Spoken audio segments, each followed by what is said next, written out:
The Australian Federal Police has charged a 59-year-old Sydney man for allegedly working as a black market agent to sell missile components and coal for North Korea.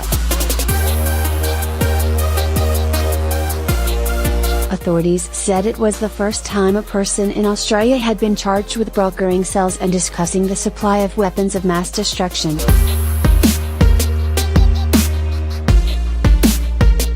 The AFP said the man, Chan Han Choi, had breached both the United Nations and Australian sanctions. He was allegedly acting as an economic agent of North Korea and generating income for the North Korean government through his facilitation of various exports from the country. The AFP will allege Chan Han Choi was involved in brokering sales of missile components, including software for the guidance of ballistic missiles, as well as North Korean military expertise, to international entities. Authorities claimed he was also attempting to transfer coal from North Korea to entities in Indonesia and Vietnam.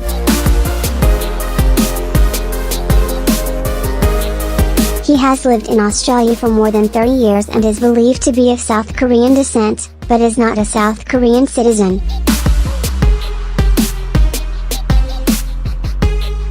He was arrested by the AFP in the Sydney suburb of Eastwood. Loyal agent allegedly working in black market.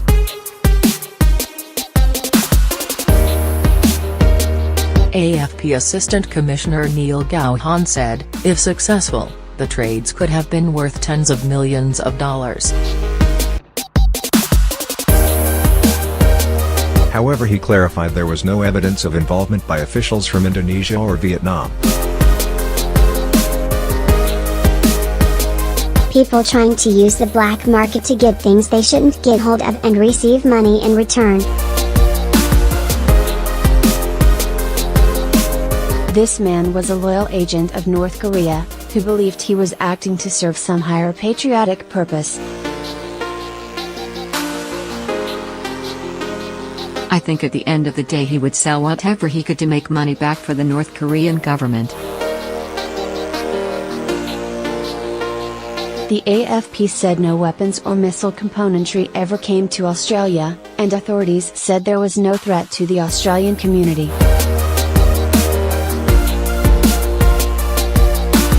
Assistant Commissioner Gauhan said Mr. Chan had been under investigation since earlier this year, after the AFP received information from its international law enforcement partners.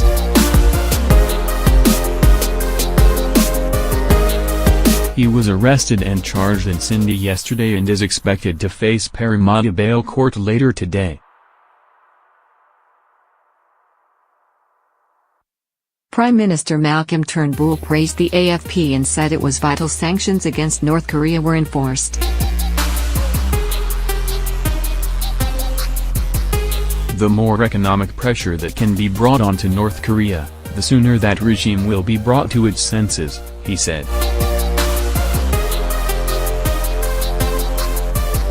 Assistant Commissioner Gauhan said the investigation was ongoing, and refused to rule out further charges.